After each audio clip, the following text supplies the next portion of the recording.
오늘 함께 날기라는 제목으로 함께 말씀의 은혜를 나누겠습니다. 저희 교회는 갈릴리 전도대가 있습니다. 이제 날씨가 좀 풀리면 다시 또 시작을 할 텐데요. 그리스도인이라면 누구나 전도를 또 하신 적이 있을 거고 시도해 보신 적이 있을 거고 해야 된다라고 생각을 할 것 같습니다. 혹시 이 중에 나는 전도는 나랑 별로 상관이 없어 하시는 분 있나요? 손들면 안 돼요? 없을 겁니다. 자, 여러분들이 아직 믿음 생활을 하지 않는 어떤 친구나 가족을 전도한다라고 생각해 보죠. 그러면 여러분들은 그 사람들에게 어떻게 교회와 하나님을 소개하시나요? 보통 이제 전도 대상자의 상황에 맞추어서 하나님의 어떠한 부분을 소개하는 것이 일반적이겠죠? 전도할 때 이제 지금은 잘 그렇진 않은데 저 때까지만 해도 군인들에게 전도할 수 있는 가장 좋은 도구는 하나님은 초코파이를 주신다. 이런 거였습니다. 그 학원가 중심에 있는 그런 교회 청소년들에게 매력적인 교회는 공부방이나 스터디 그룹이 잘 되어 있는 공동체일 수도 있을 것 같습니다. 대상마다 다를 수 있다라는 거죠. 근데 사실 교회, 그러니까 하나님, 기독교 신앙이라고 하는 것은 이렇게 각 사람에게 있는 어떤 실제적인 필요들이 있는데 그러한 필요들을 채워주기 위해 있는 곳은 아닐 겁니다.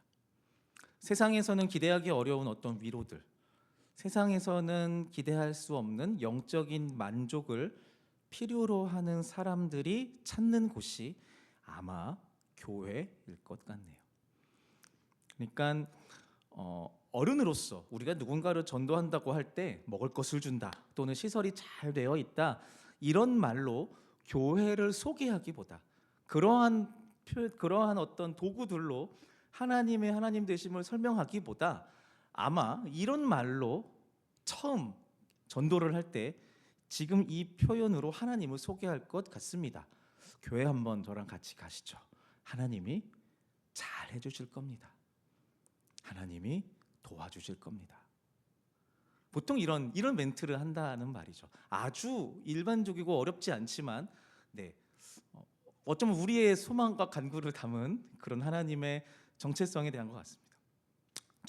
전부라고 할 수는 없지만 신앙생활을 시작하는 초신자들의 대부분은요, 꽤 많은 사람들은 어떤 삶에서 겪었었던 마주했었던 폭풍을 피할 목적으로 교회를 찾는 경우가 많습니다. 좀 더 평탄하고 안전한 삶을 찾아서 신앙생활을 시작한다라는 거죠. 예기치 않은 질병을 앓고 있는 병상 또는 슬픔에 빠져 있는 장례식장에서 실제로 기독교 종교를 갖게 되는 사람들이 많은 것도 이러한 이유 때문인 것 같아요. 근데 아이러니하게도요, 신앙생활을 하면 할수록 평안을 얻기도 하는데요. 그런데 내가 신앙생활을 한다고 해서 내게 찾아오는 어려움이나 시련, 고난과 아픔 이런 것들이 말끔하게 사라지지는 않는 것 같습니다. 그리고 기독교인들은 이러한 내 신앙의 삶을 살면서 겪는 어려움과 고난들, 폭풍들을 마주하면서 습관처럼 성경 속에서 등장하는 십자가를 떠올립니다. 내가 짊어져야 될 십자가, 고난, 십자가. 기독교인들은요, 지식으로서 십자가를 알아야 하고 더불어 감정적으로도 이 십자가를 만나야 합니다. 우리가 믿는 바 기독교는 세상의 풍파로부터 완벽한 안전지대를 보장해 주는 종교가 아닙니다. 기독교는요, 십자가라는 이름의 고난과 폭풍을 마주하고 경험하는 종교입니다. 맞습니다. 나한테 불어닥친 역경을 한 방에 해소하는 정답을 제시해 주는 산신령 같은 종교가 아니라는 겁니다. 그러니까 마치 눈이 멀고 귀가 먹어서 그 대상이 크리스찬인지 불신자인지 누군지 할 것 없이 누구에게나 공격하고 무너뜨리는 소위 말하는 삶의 고난, 폭풍, 그런 소용돌이를 지혜롭게 또 무던하게 지나가는 그런 지혜, 그러한 삶을 터득하는 것이 기독교의 핵심 가르침입니다. 네, 우리는 그러한 신앙의 삶을 살고 있는 겁니다. 제가 사진 한 장을 가져왔는데요. 네, 혹시 나왔네요. 네, 귀엽게 생긴 새네요. 이름이 알바트로스라고 하는 새입니다. 사진으로 보면 잘 모르는데요. 이렇게 보면 커 보이네요. 네, 실제로 몸집이 큽니다. 큰 새예요. 그런데 보시다시피 몸집은 클지언정 위협적으로 생기진 않습니다. 네, 실제로 위험한 새가 아니에요. 그런데 이 아이가 특징이 있어요. 알바트로스는요, 조류 중에서 새 중에서 날개가 가장 큰 새라고 합니다. 이게 제일 크대요. 두 날개를 편 길이가 무려 최대 4m라고 합니다. 4m가 된다는 거예요. 어마어마하죠. 보기에는 그냥 멀쩡하게 생겼는데 얘가 이렇게 몸집은 크긴 한데 안 그래도 큰 몸집에 날개는 더 커서 이제 크니까 이제 무거운 거예요. 그래서 날개가 너무 크니까 다른 새들처럼 자기 힘으로 그 큰 날개를 퍼덕일 힘이 없어요. 날개가 무거우니까 땅에서 걷는 것도 뒤뚱거리면서 걷습니다. 뒤뚱거리면서. 네. 그리고 또 이렇게 보시다시피 순하게 생겼잖아요. 방어 능력도 없어요. 네. 그래서 천적이 와서 머리를 막 물어뜯고 있어도 잘 대응도 못해요. 둔해요. 성격도 온순해서 이렇게 사람들 눈에 띄면요 그냥 손쉽게 잡힌답니다. 이렇게 잡으면 잡힌대요. 그래서 일본에서 이 알바트로스에게 별명을 지어줬대요. 일본어로 아호도리라고 합니다. 아호도리. 이게 우리나라 말로 번역하면 뭐죠? 바보새입니다. 바보새. 바보새. 바보새. 사람 옆에서 가만히 앉아 있죠. 귀여워요. 그런데요, 이 알바트로스 바보새가요, 이 바보새라는 별명 말고 다른 별명도 있어요. 그것은 지구 반바퀴를 나는 새, 하늘의 제왕. 이것도 알바트로스의 별명입니다. 바보새와는 좀 느낌이 완전 다르죠. 이게 이 알바트로스의 날개가 4m라고 말씀드렸잖아요. 이 날개는요, 그 극단적으로 이제 수평 비행, 앞으로 쭉 나가는 이 수평 비행에 특화되어 있다라고 해요. 네, 그러니까 이 말은 보통 새들이 펄럭하면 위로 올라가잖아요. 이거 수직 비행이거든요. 얘는 이걸 못 해요. 왜요? 무거우니까요. 이걸 못 해요. 이러고만 있을 수 있는 거예요. 자, 그러면 얘는 어떻게 날 수 있을까요? 닭처럼 얘는 못 나는 새인가요? 그런데 날개가 4m라고? 너무 낭비인데. 얘는 어떻게 날 수 있을까? 간단합니다. 강한 바람이 있으면 날 수 있습니다. 바람을 타고 날 수 있습니다. 다시 말해서 이 알바트로스의 진가는요, 폭풍이 몰아칠 때예요. 강한 바람이 올 때. 매일매일 괴롭힘 당하고 머리 쪼임 당하고 바보처럼 날지도 못하는 새라고 막 놀림받다가 어느 날 강한 바람이 불어오면 이 아이들은요, 큰 날개를 이렇게 접고 뒤뚱뒤뚱하면서 높은 절벽 위로 올라가는 겁니다. 높게 높게 계속 올라가요. 끝까지 올라갑니다. 올라가서 까딱하면 떨어져서 비명행사할 수 있는 절벽 꼭대기에 서서 그 세찬 바람, 가장 강한 바람이 불 때, 바로 그때 이 4m의 날개를 쫙 피는 겁니다. 그럼 이제 시작하는 거예요. 뭘 시작할까요? 드디어 비행을 시작합니다. 나는 거예요. 폭풍우 같은 바람을 타고 시작한 이 비행은요, 단 한 번의 날갯짓 없이 무려 6일을 날아간다라고 합니다. 이 거리로 환산하면 8,000km 정도이고요. 이 거리를 산술적으로 따지면요, 이 속도로 가면 100일 만에 지구 한 바퀴를 여행할 수 있대요. 자, 이게 이 알바트로스의 이 날개요, 걸을 때는 걸리적거렸던 이 거대한 날개가 폭풍, 그러니까 역경과 고난을 만나면 세상에서 가장 빠르고 강력한 날개로 변신하게 되는 겁니다. 이게 알바트로스의 날개예요. 네, 관심이 좀 있으시네요. 자, 이제 설교를 마치겠습니다 라고 하면서 제가 만약에 설교를 마치면요, 오늘의 설교는 하나님의 말씀이 아니라 역경을 극복하는 삶의 교훈에 대한 인성교육 정도일 겁니다. 그래도 괜찮을 것 같다 생각이 들 수도 있지만 좀 더 욕심을 내야죠. 힘든 고난을 만났는가? 그 고난의 바람을 맞이하여 당신의 큰 날개를 펴고 비행하라. 이 정도에서 멈추면 안 됩니다. 성경에서 예수 그리스도의 제자로서 하나님의 나라를 소망하며 살아가는 사람들을 가리켜서 여러 가지 표현들을 사용해요. 크리스찬들을 향해서 여러 가지 표현들이 있는데 그 중에 하나가 바로 자족하는 사람들이라는 표현을 써요. 뭐라고요? 자족하는 사람들. 스스로 만족할 줄 아는 사람들이라는 뜻이에요. 하나님은 사랑하는 당신의 자녀들에게 이 험한 세상을 능히 살아갈 수 있는 힘과 능력을 부여하시는 하나님이시라는 거예요. 잘 생각해 봐야 돼요.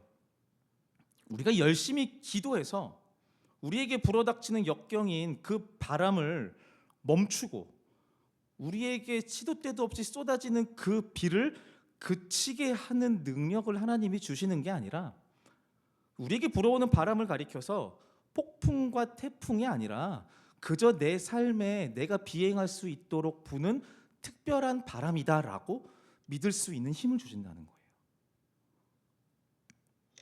이거는 그저 고난을 견뎌내는 인내심을 주시는 정도가 아니라 폭풍? 별거 아니지 라고 인식할 수 있는 정도의 담대함을 주신다는 겁니다. 그래서 어려움과 고난이 찾아왔을 때 당황해서 경거망동하는 세상 사람들과 달리 우리 기독교인들은 괜찮아 라고 말할 수 있는 사람들인 거예요. 그러니까 신기한 겁니다. 세상 사람들이 아니 저렇게 소나기가 몰아닥치고 비바람이 불면 어딘가로 피해야지, 도망가야지, 이게 일반적인데 기독교인들은 그냥 그 비바람이 불면 이 알바트로스처럼 오히려 절벽 위로 올라가는 거예요. 내가 비행할 때가 됐네 라고 하면서요. 이 인식, 이 믿음을 가지고 살아가는 것이 크리스찬, 그리스도인이라고 하는 겁니다. 이렇게 생각할 수 있는 것은 이 믿음 때문이에요. 폭풍보다 하나님이 더 크시니까. 지금 내게 불어닥치는 바람보다 하나님이 훨씬 더 크시니까. 그래서 이 믿음이 발휘될 수 있는 겁니다. 이렇게 되면 만족할 수 있어요.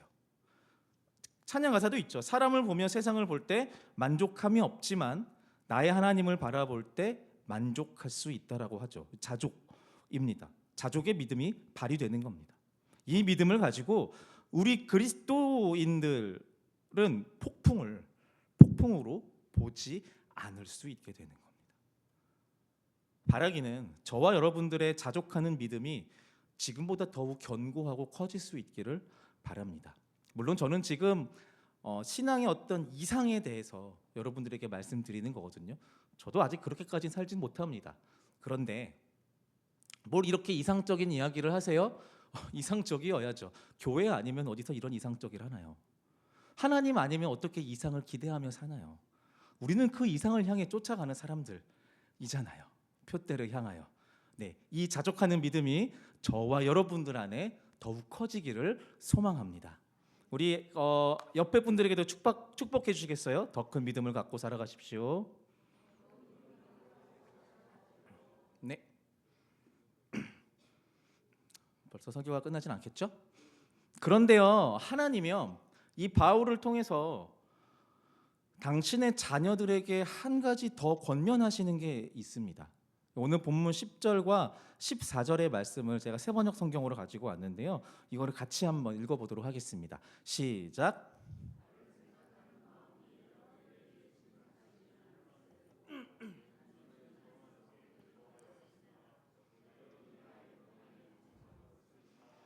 네, 잠깐만 띄워주세요. 바울이 쓴 편지입니다. 네, 여기서 나는 바울이에요. 여러분은 이제 빌립보 교인들이거든요. 지금 바울이 처해 있는 상황이 어떤 상황인가요? 써 있잖아요. 고난 속에 있습니다. 아마 복음을 전하다가 감옥에 갇히게 된 것 같아요. 옥살이를 하고 있습니다. 자, 옥살이를 하는 도중에 자신을 향한 도움의 손길을 만나게 되는 거예요. 땡그랑 바울 너한테 전별금 들어왔어. 간수가 말하는 겁니다. 빌립보 교회의 교인들로부터 보내온 도움의 손길을 만납니다. 그런데 앞뒤에 이 바울의 편지의 내용들을 보니까 이렇게 감옥 속에 있는 바울에게 이렇게 도움의 손길을 준 게 이번이 처음이 아니에요.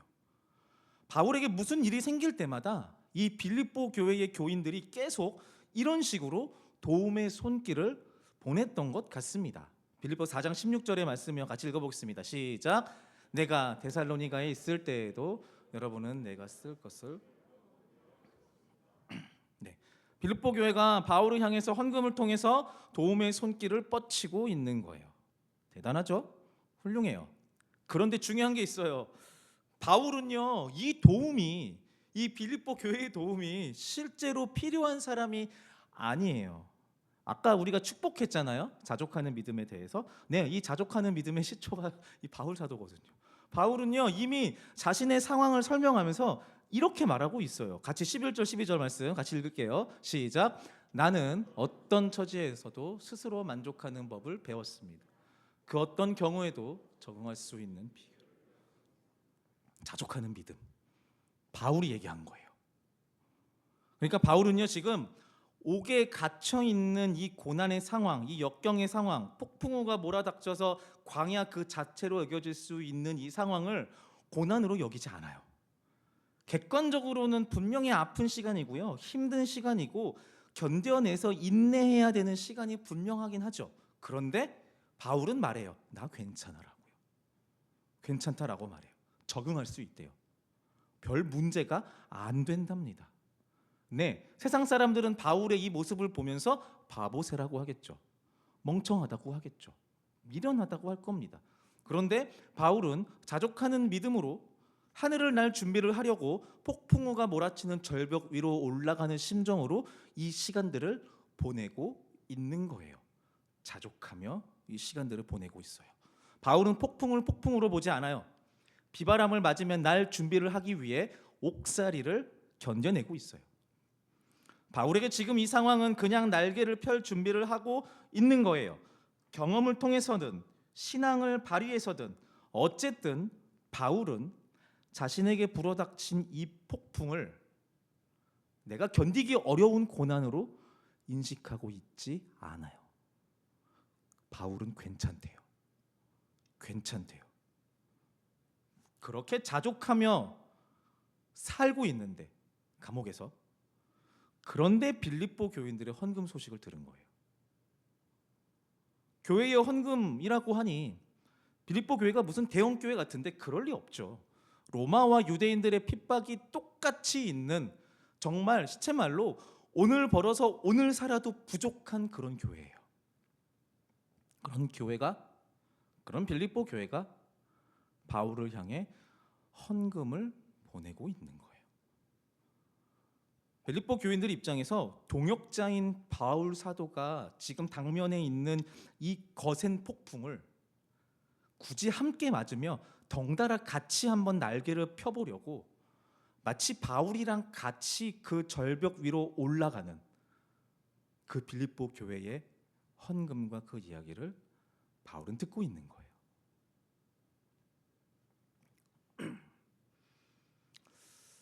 예전에 그 초등학교 이제 고학년이 좀 되었을 시기였던 것 같은데요. 저희 딸이 엄마랑 대화를 하면서 대성통곡을 하는 거예요. 깜짝 놀라서 나왔습니다. 목소리가 진짜 크거든요. 학교에서 친구들과의 관계가 자기가 원하는 만큼 수월하지 않대요. 그래서 엄마의 마음도 저의 마음도 불편했습니다. 속상하죠.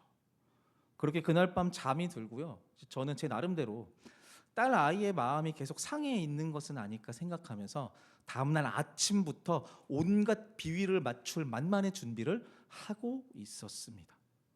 맛있는 것도 만들어줬어요. 뭔가 계속 격려와 응원이 담긴 멘트를 막 던져줬습니다. 오늘따라 너 귀엽다. 너 예뻐.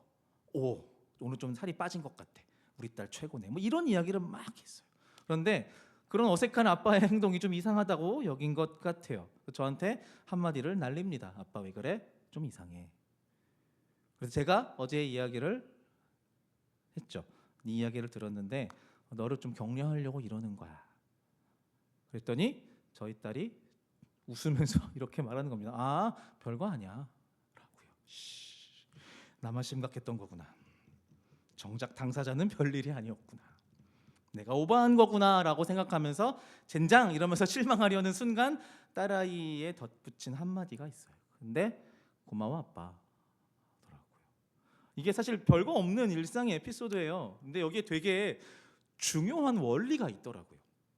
그러니까 정말 도움이 필요한 사람과 도움을 주려는 사람 사이에는 온도차가 있다라는 겁니다. 도와주려는 사람의 정성과 성의는 어쩌면 당사자한테 그리 필요하지 않을 수도 있다라는 거. 그런데 결정적으로 필요가 없더라도 감사를 만들어낸다는 거. 감사를 만들어낸다는 거. 다시 말해 실제로 도움을 주고받지 않아도 그 진심만으로 감사가 만들어지는 거예요. 지금 바울과 빌립보 교회의 상황이 비슷합니다. 바울은 자신의 삶을 구원하기 위해 물질적인 영적인 도움 이런 것들이 굳이 필요 없습니다. 이미 하나님을 향한 그 신앙으로 가득 충만한 상황이에요. 괴롭지 않단 말이죠. 예를 들어서 감정적인 위로라든지 말씀을 통한 격려 이러한 것들 좋은데 바울한테는 그것이 필수 불가결한 어떤 조건들이 아닌 거예요. 쓸모없다기보다 바울에게 없으면 큰일 나는 그런 도움의 항목들은 아닌 거예요. 돈도 마찬가지예요. 그닥 필요 없어요. 왜냐하면 바울은 자신의 도움은 하나님께서로부터 온다라는 것을 지금 가장 잘 알고 있고 굳게 믿고 있기 때문이에요. 자족하며 살고 있는데, 그런데 이 믿음 안에서 마주한 동역자들, 빌립보 교인들의 어떠한 그런 정성, 사랑하는 지체들인 빌립보 교인들의 이 헌금을 만나서 감격하고 있습니다. 같이 말씀 읽어볼게요. 내가 고난 당할 때 여러분이 나와 함께 해준 것은 아름다운 일이었습니다. 여러분이 관대한 행위에서 오는 복을 경험하기를 나는 원합니다. 지금 바울이 기뻐하면서 빌립보 교인들한테 칭찬을 곁들이고 있어요. 뭐라고 하냐면요, 여러분들이 나의 고난에 동참한 것을 잘한 일이다 라고 말하고 있어요. 이게 너무나도 아름다운 일이다 라고 말하고 있어요. 빌립보 교회 교인들은요, 폭풍 속에서 날개를 펴려는 바울에게 달라붙어서 바울이 그 무거운 날개를 함께 펼 수 있도록 거드는 거예요. 혼자 날개를 펴고 나는 것이 혹시 버겁고 힘겹지 않을까 걱정하면서 빌립보 교인들도 충분히 폭풍 속에 있을 텐데 굳이 바울이 당면한 그 폭풍 속에 들어와서 굳이 같이 날개를 펴고 비행할 준비를 하는 거예요. 바울은 이 진심을 만나는 거예요. 실제로는 여러분들 없어도 저는 날개를 펴는데 충분해요 이지만 그런 것과 상관없이 사랑하는 바울을 향해 우리가 같이 이 폭풍을 이겨낼 수 있도록 거둘게요 라고 하는 빌립보 교인들로 인해 감격하고 기뻐하고 있는 겁니다. 그런 거죠. 믿음 안에서 내가 함께 살아가는 사람들이 있다라는 것으로 행복한 겁니다. 이들이 나의 진짜 필요를 채워줘서 행복하다라는 것이 아니라 나를 진짜 귀하게 여겨주고 공동체로서 품어주려는 그 진심을 느낄 수 있어서 바울은 행복하고 기쁜 겁니다. 사실 이 장면에서 바울이 빌립보 교인들한테 마치 선생처럼 잘하였도다 이렇게 말한다기보다 눈물을 흘리면서 고마워, 정말 정말 고마워, 나로 너희들의 교회 되게 해주어서 나로 한 공동체라고 믿게 해주어서 고마워라고 말하는 거예요. 사랑하는 여러분, 제가 아까 전에 바보새 이야기를 하면서 폭풍우와 같은 고난을 의연하게 대할 수 있는 믿음, 자족할 수 있는 믿음을 갖게 되기를 축복했어요. 그리고 서로 축복했죠. 그렇게 되시라고. 그런데 그렇게 될 수 있는 가장 빠르고 확실한 길이 뭔지 아세요? 네, 공동체입니다. 현실적으로, 객관적으로 내 삶에 1도 관심이 없어도 그 누구도 뭐라 하지 않을 상관없는 내 옆 사람, 그 사람이 나를 신경 써주고 나한테 관심 가져주고 내 생활을 물어봐주고 쭈뼛거리는 손을 내밀면서 어색하지만 진심 어린 표정으로 나를 바라봐주는 그 공동체의 한 사람이요. 어떤 분들에게는 그 관계의 깊이가 깊을 수도 있습니다. 근데 우리는 잘 알고 있습니다. 우리 그 매일매일 새벽 기도 때, 수요 예배 때, 금요 기도회 때, 중보 기도할 때마다 우리가 함께 기도하는 분들 있잖아요. 그분들은 여러분들의 기도가 없으면 죽는 사람들일까요? 아닐 겁니다. 하나님이 도우시는 하나님의 사람들, 하나님의 자녀이니까요. 근데 우리가 같이 기도합니다.